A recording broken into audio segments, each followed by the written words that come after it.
preached last night. Yes. Good group. Very good group. No worship because I knew it would be a long sermon. Yeah. And we still ran 20 minutes over.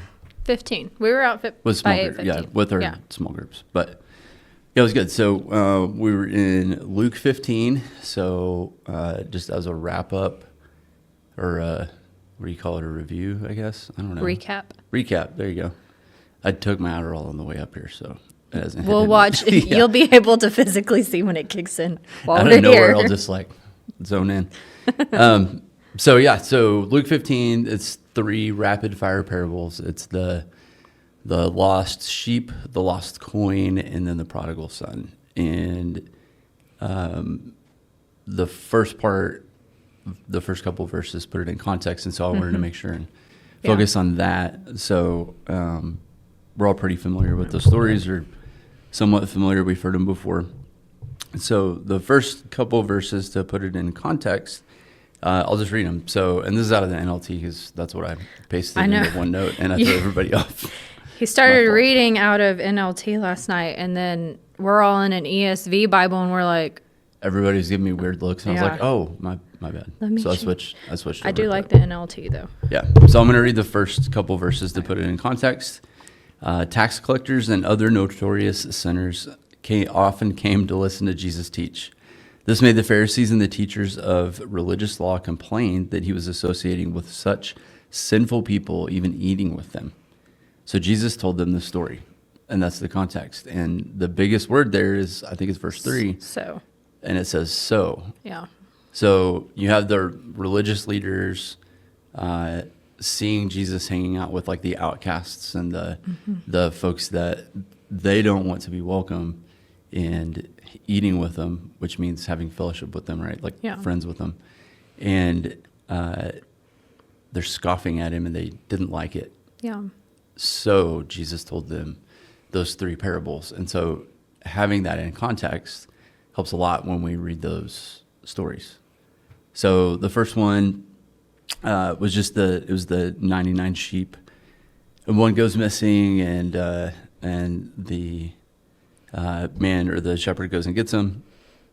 And I put them all, or I gave like a little bit of extra context for him. So on that one, Jesus is, I always say, Jesus is like the biggest Bible nerd because he is the Word. Yep. Which is fair. So he was throwing Ezekiel 34:11 and 12 at those teachers, because they definitely would have known what he was talking about when he said a shepherd going to find the sheep. Mm-hmm. And those verses in Ezekiel are, thus says the Lord God, behold, and this is God saying it, I myself will search for my sheep and seek them out. As a shepherd seeks out his flock when he is among his sheep and that have been scattered, so will I seek out my sheep, and I will rescue them from all the places where they have been scattered. So Jesus is literally telling the teachers of the law, I'm God. Mm-hmm. I'm the shepherd. Like, I'm that dude. Yeah. Which is really cool. And I think, and this is totally random and it wasn't in the sermon, but when you talk to Muslims, like I had a Muslim friend in high school, their argument is that Jesus never calls himself God in the Bible ever, but there's a gajillion examples of it. Place, yeah. And this is one of them. So literally Jesus is saying, like, I am. Claims his authority. Yeah.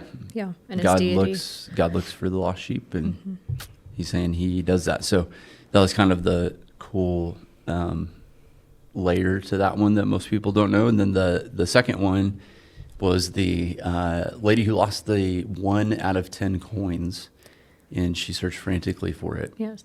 Can you share where you got your cultural context for that? Because it was really cool, but I would have never have pulled any of that out of just reading those few verses. Yeah. So that was a really cool study. Yeah. So when I write my sermons, I use the Logos app, which helps us a lot. There's a ton of resources in there. I use a big old thick MacArthur study Bible. And then I will usually have another supplementary book, like depending on what I'm teaching on. Usually it's the Wayne Grudem's systematic theology, which parents, if you're watching, get a copy of that because They have a teen one also. yeah, they have a We teen should one, get but for parents of teens especially, it's really cool because if you don't have an answer for a question that like one of your teenagers asks you, they're all in there.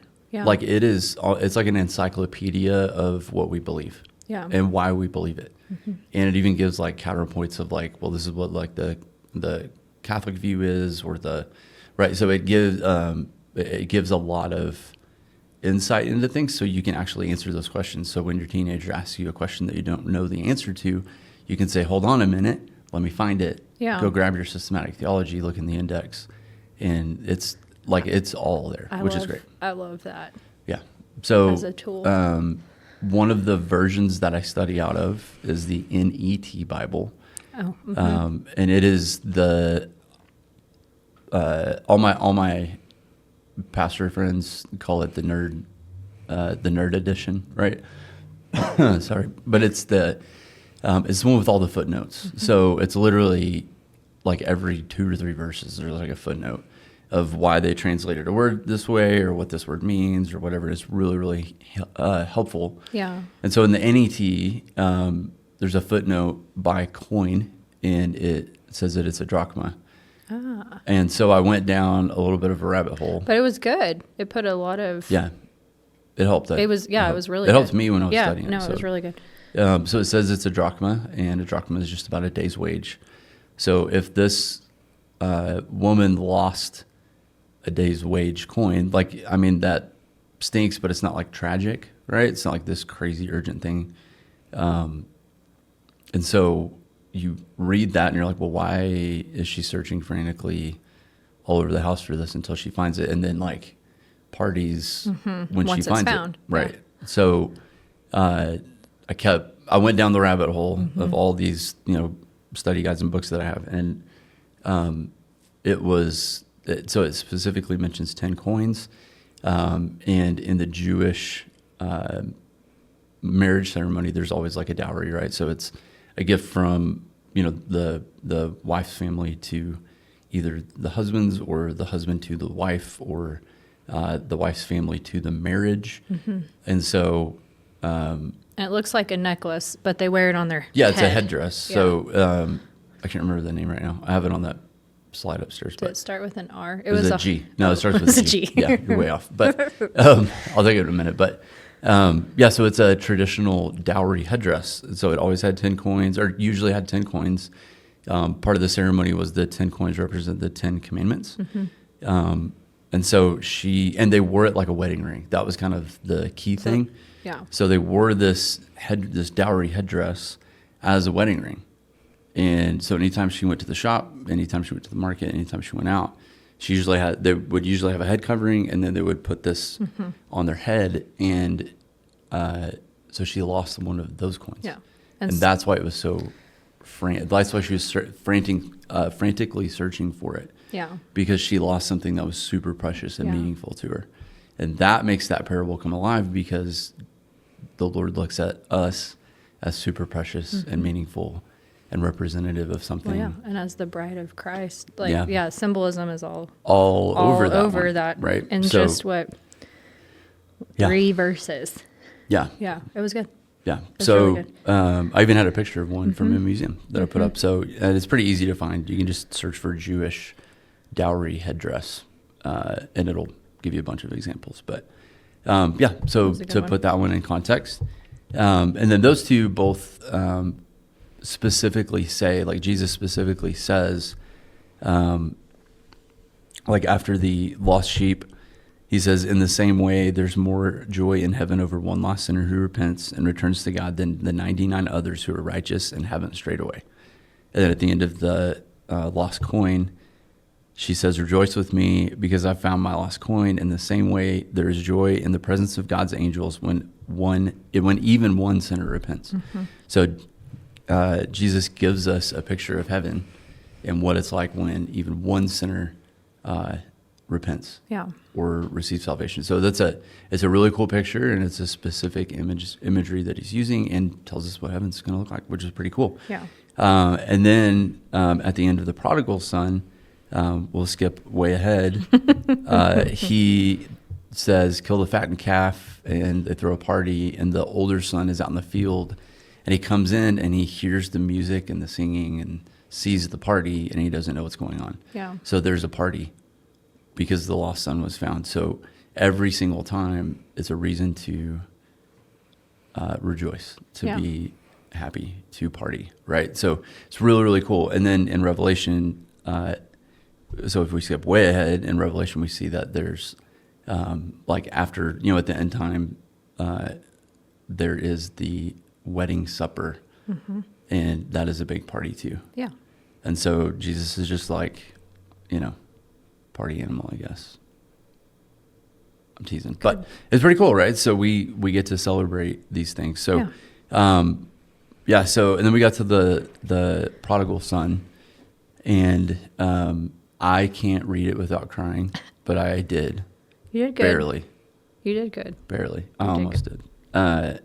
And I get really emotional when I read that story, because it was like, and anybody who's a Christian, anybody who's saved, like, you remember and you can think back on when you were lost, and how the Lord ran to you, and how the Lord met you, and how the Lord restored you and forgave you. And it's just a really cool picture of that experience. Yeah. And it always hits home. So I remember Tyler telling me that was a couple of years ago, that was like his favorite story in the whole Bible too. So, and most people have read this parable, but the one thing you pointed out last night was that people don't often speak of or notice the son that stayed there, and how both of them were the prodigal son. Both of them were lost. Yeah, they were both lost. Yeah. So one of the things that I had never heard preached on this, and the Holy Spirit just kind of showed me when I was studying, both of the sons were lost. So the prodigal son was pretty easy tie back, right? Like, it's pretty obvious. He, blew his money on wild living.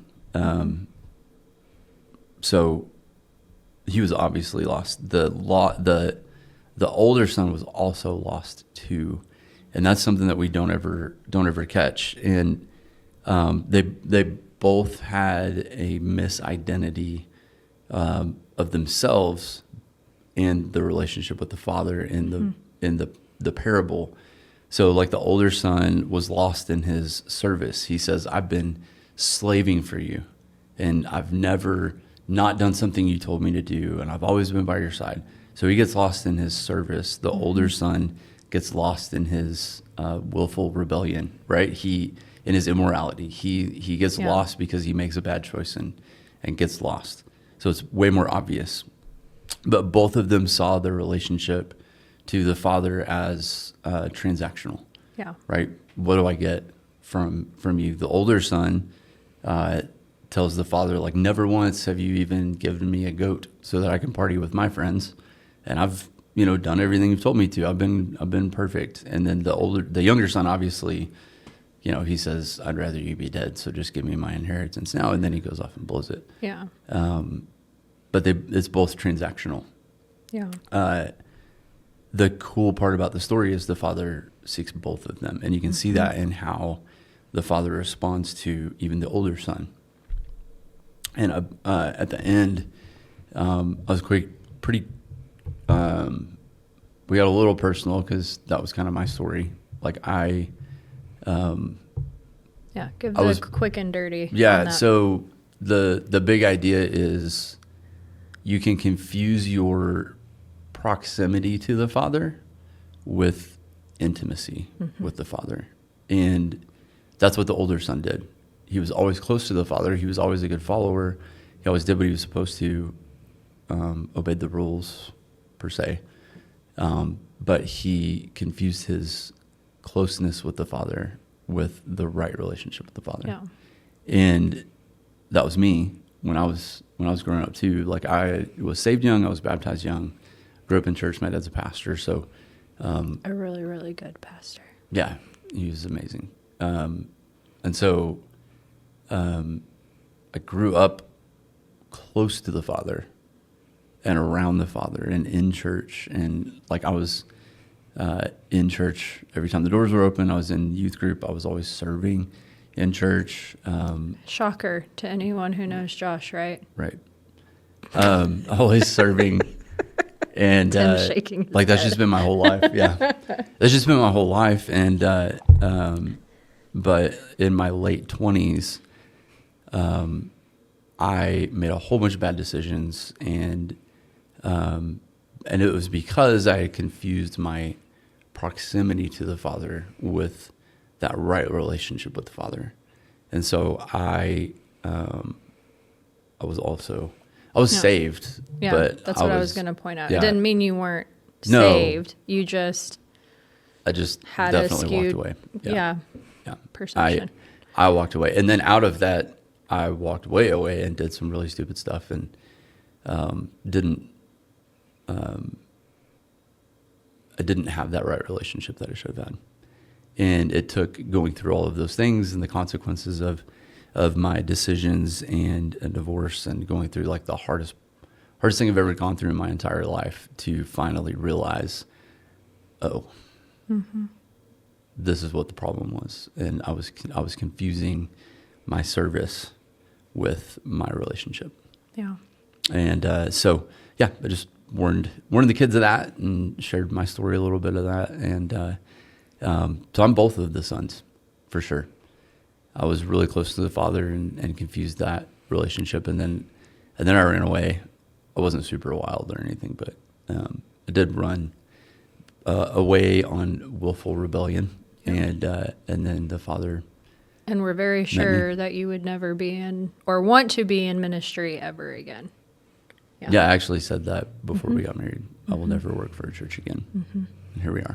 It's funny how that works, huh? Yeah. So another cool thing that we pointed out in the story, and this was new to me too. So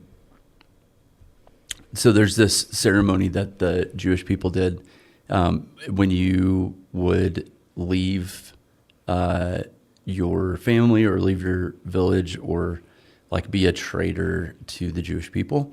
And you see it all over, like even like Matthew as a tax collector, he was an outcast because he was circumstantially like serving the people who were ruling Well, he was over the also Jewish people. profiting from taking extra. Oh, yeah, he was. Yeah, so he was like extra hated. Yeah, but it's the same kind of thing. So there's this ceremony, and it's in the Talmud, Jewish law. It's called the Kezazah ceremony. And I didn't know this until I was studying for this sermon either. That word Kezazah just means cutting off, and it's a cutting off ceremony. So if somebody turns their back on the Jewish people or their family or their village or wherever they're at, they would leave. And then when they came back, the elders of the city and the family members would meet them at the outskirts of the city, and they would take these big pots and they would just smash them right in front of the person. And it was just saying, like, this, they're very visual, right? So this pot is our relationship with you.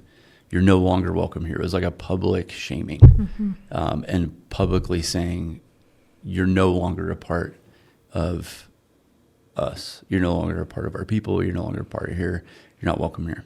And so in the parable, the father sees the son, and it says while he was a ways off, which that phrase in Hebrew means he was still outside of the city. So he was outside of the city. The father sees him, gets up, ties his robe up like a Jewish toddler, shows his thighs, which was very undignified, and then runs to meet his son. But the word that's used there in the ESV and several other versions say race. And the word in the Greek literally means a foot race. So he raced to his son. And not just against himself. Yeah, Race implies that he was wanting to be other people. Yeah, racing implies that he was, racing somebody else. So who would he have been racing to his son? Well, he was racing the elders of the city to instead of performing a cutting off ceremony and a public shaming ceremony, he was performing a restoration and forgiveness ceremony. Well, and how cool that he's like sitting there watching and waiting. Like, what a beautiful don't cry, because now I'm getting emotional. What a beautiful picture of what the Lord does for us. Like waiting. Yep. Don't do it.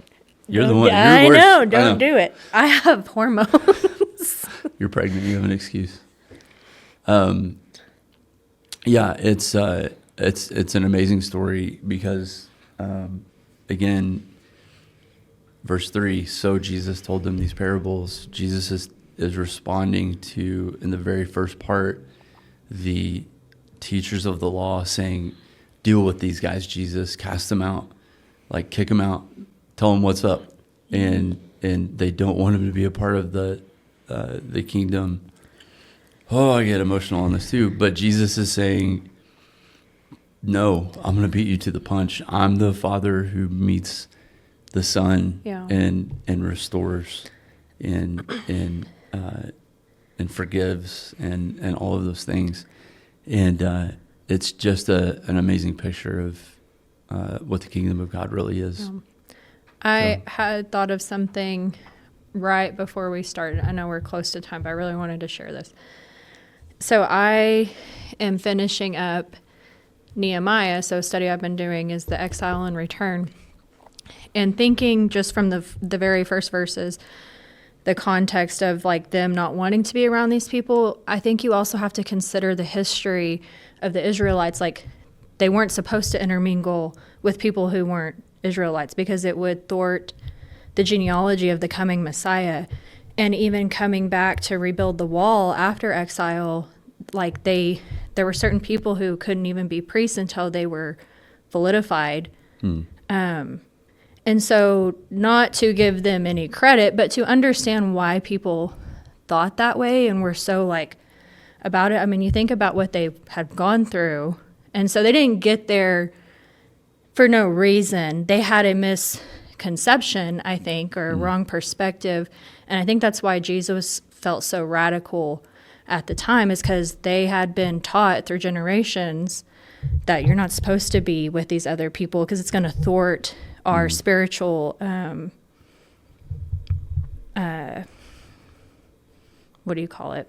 Purity. It's going to thwart our spiritual purity, not necessarily just like cultural, but spiritual purity. So I still think, I think Jesus has a heart for them also. You just don't see it like that necessarily in this parable. Well, they're the older son. Yeah. So Jesus is telling the teachers of the law, they're the older son. Yeah. You're so confused by your service and your proximity to the Father that you're missing the point and you're missing the relationship. Yeah. But he still makes a point to show that the Father wants them to in that parable too, which is really cool. And and I sent you a text last night. So Abigail was running around singing Hosanna. So it's the second text. It's one out of Psalms where it talks about the teachers of the law. So do you want me to read it? Yeah, it's really cool, and it just shows the heart posture of like the teachers and the scribes and the Pharisees, like even back in like David's day, because David wrote this one. You want me to read Psalm 8 or Matthew 21? Do Matthew 21. Okay. But when the chief priest and the scribes saw the wonderful things that he did, and the children crying out in the temple, Hosanna to the Son of David, they were indignant. And they said to him, do you hear what these are saying? And Jesus said to them, yes, have you never read, out of the mouth of infants and nursing babies, you have prepared praise. And Which so it's a throwback to he was referencing Psalm 8:2, where it says, out of the mouth of babies and infants, you have established strength because of your foes to still the enemy and the avenger. Yeah, but it just shows the heart posture of the teachers of the law in Jesus' time. Like there were kids running around singing Hosanna to the Son of David, and to the God of David. You were emotional. Yeah, I watching was. Abby run around singing it too. Yeah, it was. Last night, yeah. But it just shows like the heart posture of where they were, and Jesus is like, yeah, that's how it's supposed to be. So they're just missing the point. They just didn't have the full picture. So let's wrap it up with how we wrapped it up, because we're getting close to 25 minutes. But so the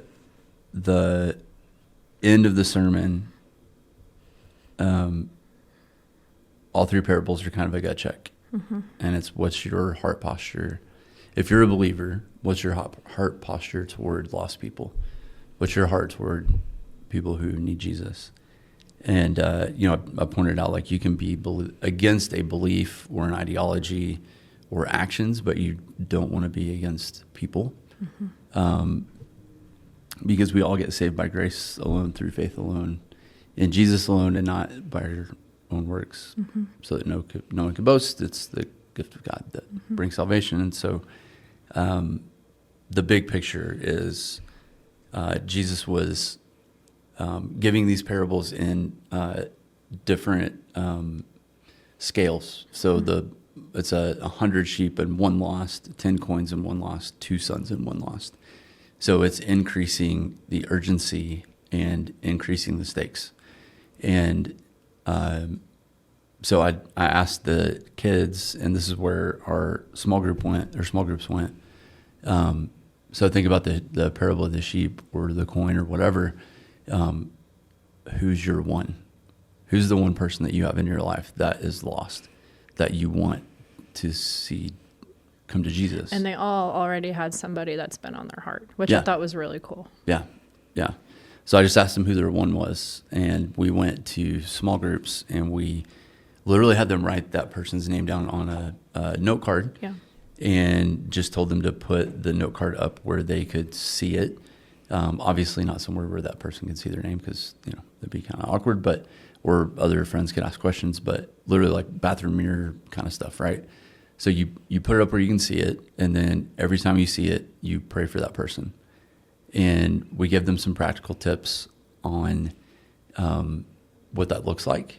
And so it might be praying that either they have a chance to share the love of Jesus with that person that day, or somebody else has a chance to share the love of Jesus with that person today, or whenever they see that. I told them, like, they could set an alarm on their phone, and whenever that goes off, they just need to pray for that person, or send them like an encouraging text or something like that. And it doesn't have to be like, hey, Jesus loves you, like super, it can just be like, hey, I miss you, I love you, whatever. And then so we talked about that, and then we talked about because I didn't want the kids to feel like it's this overwhelming thing. If you have somebody that's lost in your life, that it's their job. It's like their job to save somebody or get somebody saved. And so we were really clear that's the Holy Spirit's job, and it is a miracle that only the Holy Spirit and that person can perform. And so it's not our job, but our goal should be to lead that person closer to Christ. And so I give the analogy, it's from an old book I read, book of sermons from a bunch of old Baptist preachers, which is, very me, I guess. But when I was in high school, I had this book, and one of the pastors said, everyone you see, no matter where you are, no matter what you're doing, everyone you see in the world is either they're on a scale of either 10 steps away from Jesus or 0 steps away from Jesus, which 0 would be like accepting salvation. And your goal should not be to get everybody to 0 steps. Your goal should be to get them 1 step closer. Yeah. And I think that resonated with a lot of the kids. We were in the high school group. I think it resonated a lot with the high schoolers. Like, it's not your job, but our goal should be, hey, my friend that I wrote down their name, or my family member that I wrote their name down, maybe they're like a 4. So my goal is going to be to get them to a 3. And it's less overwhelming that way. And so it makes you not want to, like, the tendency is, this is, you just don't do it, right? Because it's so overwhelming, or it seems like such a big task that you just don't do it. Or you feel super pressured. Yeah. And then could go overboard, which wouldn't be good for either person either. Yeah. Yep. So, no, I thought it was really good. I thought it went really well. And by now, the kids are used to you preaching long, so they just expect it. They are very engaged and pay attention. It's great, even for me as volunteering, like, just good, solid teaching and application to apply. So I think it was good. And Yeah, obviously I get a lot out of, studying and stuff too, but it's been good. It's been Yeah. really good. The kids have responded. And I also told them, like, we're not, one of the practical tips we gave them, and we can finish with this. We're not trying to get them to bring a bunch of kids to the youth group to grow the youth group necessarily. I don't care how many people are in there, and Daryl doesn't either, which is wonderful. The point is not numbers. The point is salvations and then deepening our relationship with the Lord. Discipleship. Yeah. So one of the tips was if you have a friend that's not at a zero, bring them to church. And we make a point every week to present the gospel. And we do that on Sunday mornings too. Daryl does a great job of that every morning. And I know it's intentional for a reason. Yeah. So, yeah. Yeah, that was good. Oh, yeah, that reminded me. Then I got to share with how someone invited me to church, not growing up in church. Yeah. So it was a good example. Yeah. You should speak up a little bit. Oh, Yeah. sorry. Yeah. So. And you got a note card from a friend with a prayer and a verse. Yeah, and I that did. was really And it was impactful. not, I was going to tell them when we see them again, it was actually, the note card was not from the person who invited me to church. So shocker for you, the person who actually invited me to church was Reagan, who also didn't become a cool. Christian until recently. Yeah. So we would go to hang out, like a lot of kids usually do. But it was a girl I went to school with that I didn't ever hang out with who just wrote a note card for me. Now, did that one note card have me accept Jesus? No, but it did get me one step closer. Mm-hmm. So it was fun that the Spirit just popped that in my head to remember right when we were talking about that last night. So it was cool. really cool. So, It was good. all right. Well, We went real long, but it was Yeah. it was a long and good one yeah. yesterday. Yeah. So All right. Well, happy Easter. yeah, happy Easter.